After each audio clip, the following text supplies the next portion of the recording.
warahmatullahi wabarakatuh. Nama saya Karina Susanti, NIM saya udah 119184. Di sini saya dari kelompok 13 yang akan menjelaskan mengenai poin ketiga dan 4 dari judul Peradaban Islam Pasca Kemerdekaan. Poin ketiga yaitu mengenai Islam pada masa demokrasi terpimpin, yaitu pada tahun 1960 sampai 1965.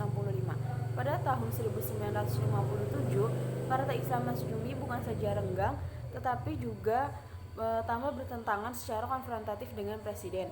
Kemudian dengan bubarnya Masyumi, NU menjadi parpol Islam terbesar. Dan selain NU, terdapat partai Islam lain, yaitu PSII dan PERTI. Kemudian Muhammad Nasir, Ketua Umum Masyumi, menulis banyak artikel yang digunakan untuk membantah dan menunjukkan berbagai kelemahan sistem demokrasi terpimpin. Perjuangan Masyumi dalam mempertahankan prinsipnya akhirnya berakhir pada tanggal 17 Agustus 1960 pukul 5.20 pagi. Saat itu pimpinan pusat Masyumi mengemukakan bahwa Masyumi harus dibubarkan. Surat itu mengatakan bahwa Paduka Yang Mulia Presiden telah berkenan memerintahkan kepada kami untuk menyampaikan keputusan Presiden nomor 200/1960 bahwa Partai Masyumi harus dibubarkan. Dengan bubarnya Masyumi, NU menjadi parpol Islam terbesar. Akan tetapi, sebenarnya pengaruhnya dalam proses pengambilan kebijaksanaan nasional sangat kecil, kalau tidak dapat dikatakan tidak ada sama sekali. Selain NU, terdapat partai Islam lain, yaitu PSII dan PERTI.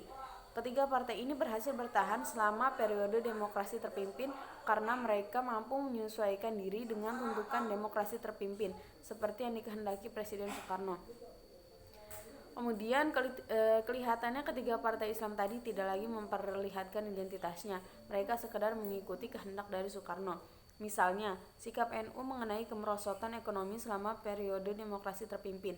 Para pemimpin NU meminta rakyat untuk tabah dan melarang rakyat menyalahkan pemerintah. Mengenai Ganyang, Malaysia, NU juga menunjukkan sikap yang taat kepada Soekarno. Padahal, dalam hal pemikiran modernis Islam Indonesia, hal itu dapat dibuktikan. Dengan seiringnya orang-orang Islam Malaysia menghadiri Kongres NU, seharusnya mereka tidak mendukung Ganyang Malaysia. Tetapi nampaknya politik dalam pandangan NU berbeda dengan ideologi, sehingga dalam pelaksanaannya juga berbeda.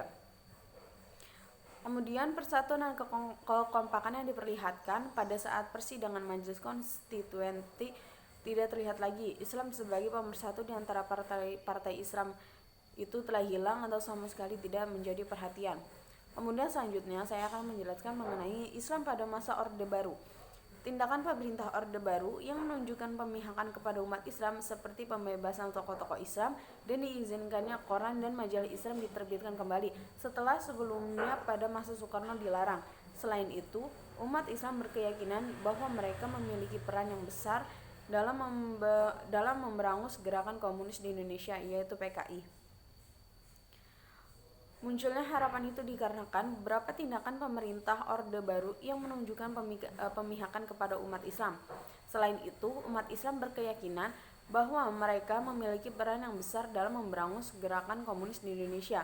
Oleh karena itu, suatu hal yang wajar menurut mereka bahwa mereka dapat kembali berperan secara aktif setelah sebelumnya pada demokrasi terpimpin hal itu mengalami kendala dan halangan.